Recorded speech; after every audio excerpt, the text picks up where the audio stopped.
Поразително е да ветувате чист воздух, а ништо да не работите изминатите 2 години во таа насока. Вака денеска одговори Славчо Радевски на вчерашната пресконференција на градоначалникот Коцевски. Мерната станица за квалитет на воздухот со денови покажува енормно загадување, односно, наместо чист воздух, граѓаните на Велес дишат отров. Каде сте сега, господине Коциќ, како прв екологист, да се заложите и да сторите нешто за почист воздух? Но фотелјата во која седите е удобна и поважна од чистиот воздух.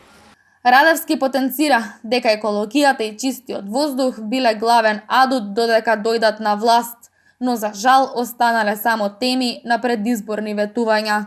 Таа насок на површина излегува и вашата неспособност да се справите со загадувањето, затоа што и покрај мерките кои ги донесе општината како превентива од загадувањето, мерната станица повторно покажува загадување на амбиенталниот воздух неколку пати од повисоко од дозволената граница.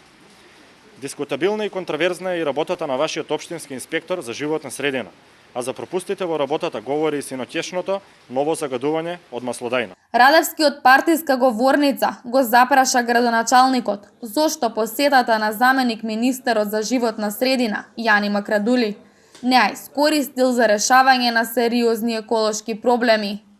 Велешани сакаат конкретни дела и итно и неодложно решавање на проблемот со загадувањето, додаде Радевски.